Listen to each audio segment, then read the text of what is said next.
Hi friends, అందరూ ఎలా ఉన్నారు? ఏంటి ఇన్ని ఇంగ్రీడియంట్స్ అన్నీ ముందు పెట్టుకొని చూసుకుంటున్నా అనుకుంటున్నారా? లేదండి, ఈరోజు చికెన్ బిర్యానీ చేద్దామని చెప్పేసి అనుకుంటున్నాను అనమాట. సో ట్రై చేద్దాం. అందుకనే ముందు మీకు చెప్పడం మర్చిపోయాను. సబ్స్క్రైబ్ చేసుకున్నా లేదా ఒకసారి చూసుకోండి. కింద సబ్స్క్రైబ్ బటన్ నొక్కండి, గంట సింబల్ కూడా కొట్టండి. సబ్స్క్రైబ్ చేసుకొని చూసుకునే వాళ్ళకన్నా సబ్స్క్రైబ్ చేసుకోకుండా చూసే వాళ్ళు ఎక్కువ ఉంటారండి. ట్రై చేయండి. కొత్తగా ఎప్పుడైతే ఛానల్ స్టార్ట్ చేసింది అందరూ సబ్స్క్రైబ్ కొట్టేసుకొని తొందరగా కొట్టేసారా? ఓకే, ఇప్పుడు మన ప్రొసీజర్లోకి వెళ్దాం. ఇప్పుడు ముందుగా చికెన్ తీసుకోండి. చికెన్ని బాగా వాష్ చేసుకోండి, సరేనా? మంచిగా వాష్ చేసుకుంటే అంత మంచిగా వాష్ చేసుకోండి. దాని తర్వాత ఫ్రైడ్ ఆనియన్స్ని మంచిగా ఆయిల్లో డీప్ ఫ్రై చేసేసుకోండి. సో ఒక టిప్ చెప్తారండి దీంట్లో. సో ఇప్పుడు ఈ చూసారా కలర్ ఎంత బ్రౌన్గా ఉన్నాయో? ఇంత బ్రౌన్గా హీట్ చేశాను అనుకుంటున్నారా? కాదు, గోల్డెన్ బ్రౌన్ దాకా హీట్ చేసి దాన్ని పక్కన పెట్టేసుకోండి. అప్పుడే మనకి తీసి పక్కన పెట్టిన తర్వాత ఈ కలర్ వస్తుంది అనమాట. ఓకేనా? గుర్తుంచుకోండి. దాని తర్వాత కొంచెం కొత్తిమీర ఉంటుంది కదా, కొత్తిమీర మంచిగా కడుక్కొని మంచిగా చాప్ చేసుకొని పెట్టేసుకోండి. దాని తర్వాత లెమన్ని మంచిగా పిండేసుకోండి. దాంట్లో విత్తనాలు ఉంటే ఉంచమాకండి, తీసి పక్కన పడేసేయండి, సరేనా? దాని తర్వాత ఆయిల్ అనమాట. ఆయిల్ ఏం చేసామంటే, ఇప్పుడు మనం ఆనియన్స్ ఫ్రై చేసాం కదా, ఆయిల్ వేస్ట్ అవుతుంది అనుకుంటారా? వేస్ట్ అవ్వదు. ఆయిల్ కూడా తీసి పక్కన పెట్టుకోండి. కొంచెం ఆయిల్ కావాలి మనం దీంట్లో వేసుకోవాలన్నమాట. సో పుదీనా కూడా మంచిగా కడిగేసి పక్కన పెట్టేసుకోండి. దాని తర్వాత మంచిగా గడ్డ పెరుగు. ఇంట్లో గడ్డ పెరుగు లేదనుకోండి, బయటికి వెళ్ళి 10 రూపాయలు ప్యాకెట్ తెచ్చేసుకోండి. 2 ప్యాకెట్లు తెచ్చేసుకున్నాను అనుకోండి, 10 రూపాయల ప్యాకెట్ సరిపోతుంది మనకి. ఇప్పుడు పచ్చిమిరకాయలు మంచిగా నిలువ కట్ చేసేసుకోండి. పచ్చిమిరకాయలు ఒక 2-3 పచ్చిమిరకాయలు కట్ చేసుకోండి. అదే మంచి ఘాటు ఉన్నాయనుకోండి 2-3 సరిపోతాయి. లేదు తక్కువ ఘాటు ఉన్నాయనుకోండి 4-5 చేసుకొని పడి ఉంటాయి. ఇప్పుడు కారం ఒక మీ రుచికి తగ్గట్టు ఒక 2-3 స్పూన్లు సరిపోతుంది కారం. దాని తర్వాత జీలకర్ర పొడి, ధనియా పొడి అన్నమాట ఒక టీ స్పూన్ వేసుకోండి. దాని తర్వాత పసుపు, గరం మసాలా, షాజీరా కూడా కొంచెం వేసుకోండి. దాని తర్వాత అల్లం వెల్లుల్లిపాయ పేస్ట్ మంచిగా నూరు పెట్టేసుకోండి. దాని తర్వాత పెప్పర్ పౌడర్ ఆప్షనల్ అండి, మేమైతే వేసుకుంటాము. మీకు అలవాటు ఉంటే వేసుకోండి. ఇప్పుడు ఏం చేస్తారంటే, చికెన్ ఎలా మంచిగా కడుక్కున్నారు, చేతిని కూడా అంతే మంచిగా కడుక్కున్నాం. ఎందుకంటే మంచిగా చేతితో మిక్స్ చేసుకోవాలన్నమాట. చికెన్ మంచిగా దీంట్లో వేసేసుకోండి. మేమైతే ఒక 1.5 kg చికెన్ తెచ్చుకున్నామండి. సో కలిపేసుకున్న తర్వాత వేసేసుకున్న తర్వాత షాజీరా ఒక స్పూన్ షాజీరా అది వేసేసుకొని మంచిగా. దాని తర్వాత అల్లం వెల్లుల్లిపాయ పేస్ట్ అనమాట. 1.5 kg చికెన్కి 2.5 టేబుల్ స్పూన్స్ గరం మసాలా అల్లం వెల్లుల్లిపాయ పేస్ట్ అనమాట. మధ్యలో చిన్న మిస్టేక్స్ పట్టించుకోమాకండి. అన్నీ ఏంటి చేతితో వేసేస్తున్నా అనుకున్నారా? మన ఇండియన్స్ మంచిగా చేతితో కలుపుకొని తింటేనే అదొకటి ఆనందం, తృప్తి అనమాట. మనకి మంచిగా వేసేసుకోండి.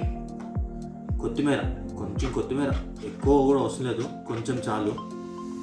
కొత్తిమీర వేసేసుకొని దాని తర్వాత పచ్చిమిరపకాయ అవి కూడా వేసేసుకొని, నిమ్మకాయ ఒక నిమ్మకాయ అయితే హోల్ నిమ్మకాయ అయితే సరిపోతుంది. మంచిగా స్క్వీజ్ వేసేసుకోండి.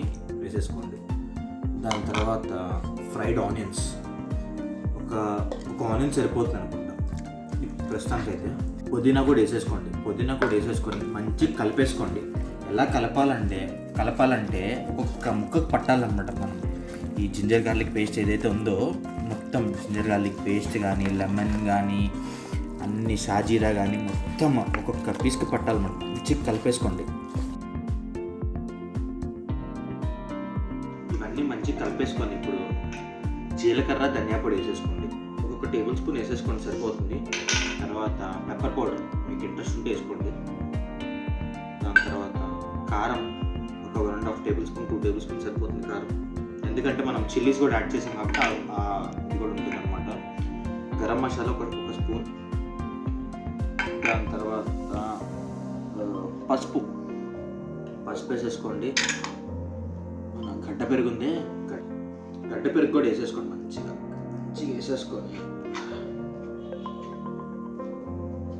వేసేసుకొని తర్వాత ఆయిల్, ఇందాక ఇంగ్రీడియంట్స్లో చెప్పడం మర్చిపోయాను, సాల్ట్ కూడా అనమాట. క్రిస్టల్ సాల్ట్ కూడా వేసేసుకోండి. కల్లుప్పు అంటారు కదా తెలుగులో, కల్లుప్పు. తర్వాత ఓకే, ఇప్పుడు ఇవన్నీ వేసేసుకొని ఏం చేస్తారంటే మంచిగా కలిపేసుకోండి. కలపాలంటే మంచిగా ముక్కకి ఒక్కొక్క మసాలా తగలాలన్నమాట. ఎంత మంచిగా కలుపుకుంటే అంత మంచిగా మసాలా పట్టింది ముక్కకి. బాగా కలిపేసుకోండి, బాగా కలుపుకున్నప్పుడు ఒక్కొక్క ముక్కకి మంచిగా మసాలా పట్టాలన్నమాట. ఎంత బాగా మసాలా పడితే మనకు ముక్క బిర్యానీలోకి అంత మంచిగా టేస్ట్ వస్తుందన్నమాట. ఇప్పుడు మొత్తం ఫైనల్గా కలిపేసుకొని లాస్ట్లో మనం ఫ్రైడ్ ఆనియన్స్లో ఉంచుకున్న ఆయిల్ ఏదైతే ఉందో అది వేసేసుకొని మంచిగా ఇప్పుడు మంచిగా కలిపేసుకోవాలన్నమాట. మంచిగా కలిపేసుకొని ఏం చేయాలంటే మనం ఇప్పుడు మీకు బిర్యానీలో ముక్క మంచిగా టెండర్గా ఉండాలంటే, టెండర్గా అంటే ఎలా చెప్పాలా, మంచిగా పట్టుకోగానే మంచిగా మనకి ఉడ్డలాగా ఉండాలంటే కనుక ఓవర్ నైట్ దీన్ని కనుక నానబెడితే చాలా బాగుంటుంది. కలిపేసుకొని ఫ్రిడ్జ్లో పెట్టేసుకోండి, చాలా బాగుంటుంది. లేదు మాకు అంత టైం లేదు అనుకుంటే కనుక కలిపేసుకొని ఒక 1/2 అవర్ to 1 hour వరకు ఫ్రిడ్జ్లో పెట్టేసుకోండి, సరిపోతుంది.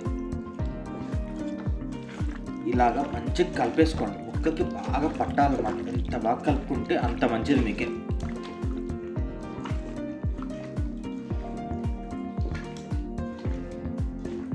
లాస్ట్లో ఏం చేయాలంటే మనం ఇంకా ఈ బిర్యానీ ఆకు, చెక్క, లవంగా వేసుకోండి. కొంచెం వేసుకుంటే సరిపోతుంది. మీకు కొంచెం మసాలా ఘాట్ ఎక్కువ కావాలనుకుంటే కొంచెం ఎక్కువ వేసేసుకోవచ్చు అనమాట. వేసి మంచిగా కలిపేసేసుకోండి. ది నెక్స్ట్ డే ఇప్పుడు రైస్ కోసం బిర్యానీ ఆకు, చెక్క, లవంగా, యాలక్కాయలు ఇవి కొన్ని తీసుకుంటే చాలు. దాని తర్వాత షాజీరా, అల్లం వెల్లుల్లిపాయ పేస్ట్, ఉప్పు, రైస్ కూడా బాస్మతి రైస్ వేసుకుంటున్నాను. ఇండియా గేట్ అయితే కొంచెం బాగుంటుంది. సో దానికి ఇవి మంచిగా వాష్ చేసుకుని ఒక 1/2 hour నానబెట్టుకోవాలన్నమాట. నానబెట్టుకొని ఇప్పుడు మనం రైస్ ప్రొసీజర్ చేసుకుందాం. ఏం చేయాలంటే ఒక గిన్నె పెట్టేసుకొని ఒక 2 liters ఆఫ్ వాటర్ పోసేసుకోవాలన్నమాట. సో 2 liters ఆఫ్ వాటర్ నీట్గా పోసేసుకొని దాని నార్మల్గా అయితే 2 liters వాటర్ అంటే నాకు కొంచెం సరిపోలేదు అనిపించింది, అందుకని చెప్పేసి ఇంకొన్ని వేసుకుంటాను అనమాట. అంటే రైస్ క్వాంటిటీని బట్టి వేసుకోవాలన్నమాట. సో ఇవి వేసేసుకొని దాని తర్వాత షాజీరా, దాని తర్వాత ఈ బే లీఫ్, ఇవన్నీ యాలక్కాయలు, చెక్క, లవంగా వేసేసుకొని దాని తర్వాత అల్లం వెల్లుల్లిపాయ పేస్ట్,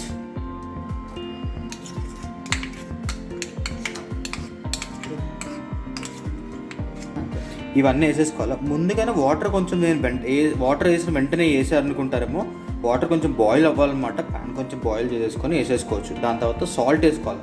సాల్ట్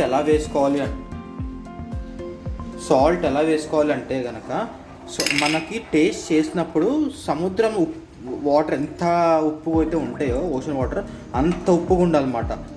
ఏమంటే ఆ ఉప్పు మనం అలా వేసుకుంటేనే మనకి బిర్యానీ కూడా మనకి సాల్ట్ సరిగ్గా ఉంటుంది. ఇప్పుడు మంచిగా సాల్ట్ చెక్ చేసుకొని ఒక టేబుల్ స్పూన్ ఆఫ్ ఆయిల్ వేసుకోవాలన్నమాట. ఎసర్లో ఆయిల్ ఎందుకు వేసినా అనుకుంటున్నారో, ఇప్పుడు మనకి బిర్యానీ స్టిక్కీనెస్ రాకూడదు అనమాట. అంటే ముద్దగా అయిపోతుంది కదా, ఆ ముద్దగా రాకుండా ఆయిల్ వేసుకుంటే కనుక మనకి ముద్దగా రాదనమాట. ఇలాగ బిర్యానీ రైస్ని మనం నానబెట్టుకున్నాం కదా, అవన్నీ నేను స్ట్రైన్ చేసుకున్నాను వాటర్ లేకుండా. ఇప్పుడు ఆ రైస్ని మెల్లగా దీంట్లో వేసేసుకుందాం.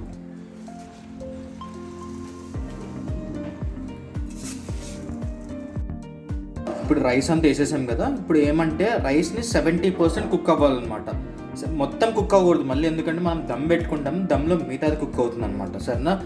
సో 70 దగ్గరగా ఇటు వెళ్ళకుండా దగ్గర ఉంచుకొని జాగ్రత్తగా చెక్ చేసుకుంటూ ఉండండి. ఇలా కలుపుకొని కొంచెం పక్కన పెట్టేసుకోండి. సో మొత్తం నీట్గా చెక్ చేసుకొని ఒక 70% అయిన తర్వాత ఆపేసుకోవచ్చు అనమాట.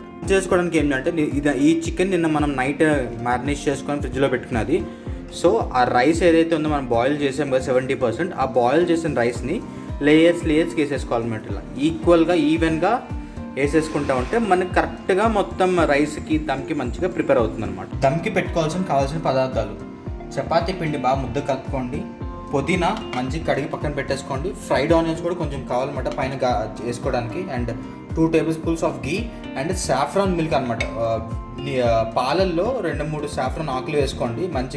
మంచి సాఫ్రాన్ అయితే చాలా బాగుంటుంది. మంచిగా చేసుకొని డైల్యూట్ అయిన తర్వాత పక్కన పెట్టేసుకోండి. ఇప్పుడు దమ్ ప్రొసీజర్ చూద్దాం అన్నమాట. అంతా లేయర్గా వేసేసుకున్న తర్వాత ముందుగా ఇందాక చూపించిన పుదీనా వేసేసుకొని, దాని తర్వాత సాఫ్రాన్ మిల్క్ అన్నమాట వేసేసి, దానిపైన గీ, ఒక 2 tablespoons ఆఫ్ గీ,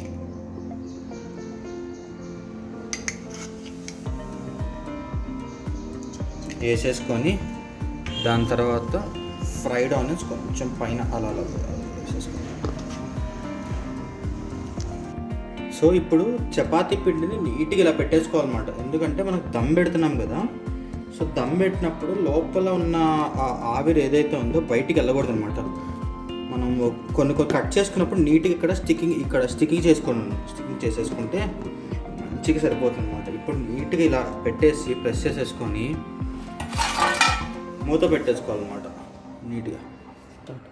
ఇప్పుడు అంతే ఇలా చపాతీ పిండి పెట్టేసుకున్న స్టవ్ మీద పెట్టేసుకోవాలన్నమాట. పెట్టి దీనిపైన వెయిట్ పెట్టేసుకోవాలి. నా దగ్గర ఈ రోల్ ఉంది, ఈ రోల్ పెట్టేసుకొని హైలో ఒక 10 minutes ఉంచాలన్నమాట.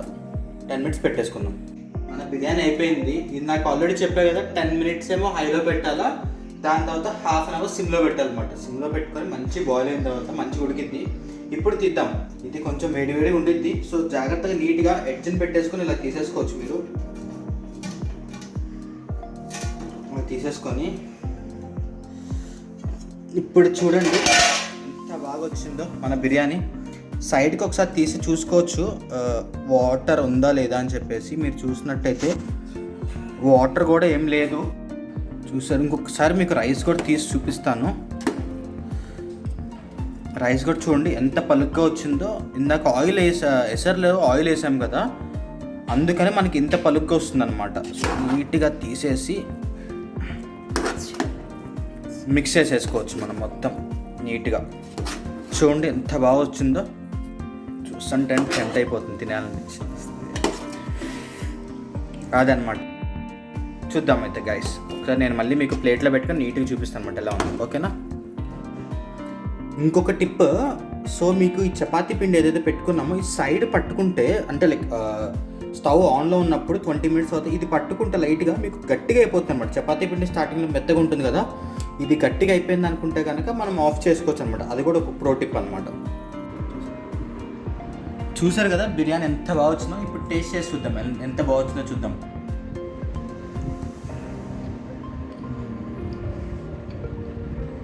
చాలా బాగా వచ్చింది.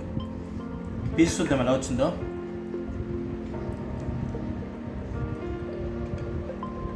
పీస్ కూడా నిన్న నైట్ పెట్టుకున్నాం కదా, నానబెట్టాం కదా మ్యారినేట్ చేసి, ఎంత టెండర్గా ఉందో చూడండి పీస్. అసలుకి తీస్తుంటే అలా వచ్చేస్తుంది. ఈ పక్కన ఏంటి అనుకుంటున్నారా, కబాబ్స్ కూడా చేసాము. కబాబ్స్ కూడా మంచిగా వచ్చింది చూడండి. ఈసారి ఇవి కూడా చూపిస్తాను ఎలా చేయాలో. సరే ఓకే గైస్, మీరు కూడా మంచిగా ప్రిపేర్ చేసుకోండి. ఓకేనా? Thank you. Don't forget to like, share and subscribe our YouTube channel. ఓకేనా? Thank you. బాయ్.